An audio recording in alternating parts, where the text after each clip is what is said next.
Hello, everybody, and welcome back. After you launch Glofox and open it up to your members, it's a really exciting time for the business. You'll really start to see your dashboard come to life with bookings and the all-important revenue start to go up. This is the time when the reports really start to become a valuable tool to help you and your business grow. So let's first take a look at the revenue reports. So we'll click on the Reports tab, and the revenue report is the first one that shows up. The default view is the report in the last 7 days. Then we can look at this month's revenue, we can look at this year's revenue, or we can put in a custom date revenue as well. So what I would like to do is actually take a look at my entire revenue for 2018. As we can see, I started taking in revenue from July to August, November, and December. This is a nice trajectory that you would like to see, I'm sure, with your business as well. As long as it keeps going up, that's great. And then a little dip in December, as is usually expected with the holidays. Another thing that we can see on the revenue report are the types of transactions that were most used. So we see that 73.5% of all transactions were made by card, 26.5% here by cash, none by bank transfer. Another thing that we can do is break down the revenue report even further.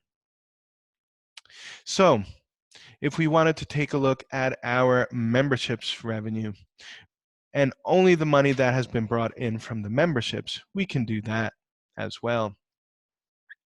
We can see the different membership plans and the ones that were most popular over that given period of time.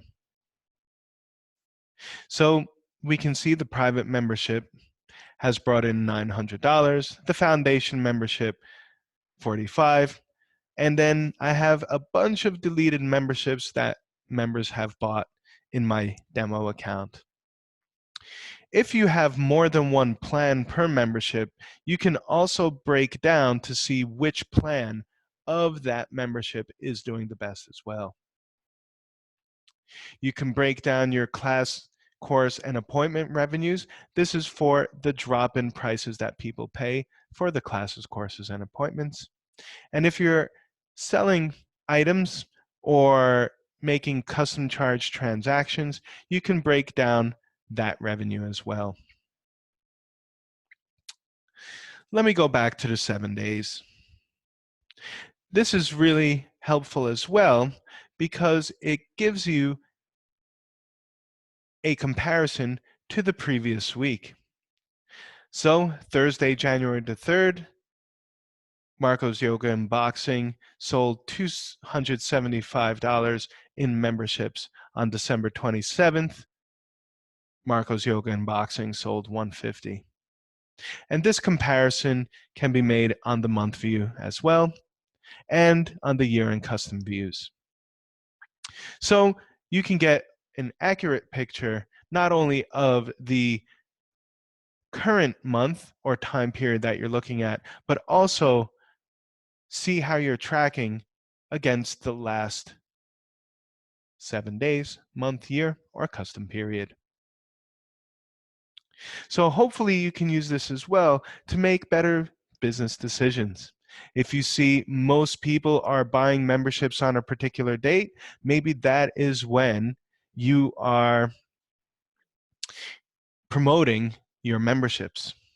If you notice that one plan is doing better than all of the other plans of a membership, maybe you just focus on that one plan. Same thing with your classes, courses, and appointments. If you notice that people are dropping in to a certain class more than another class, maybe these people are the ones that you approach about buying a credit pack or a membership potentially.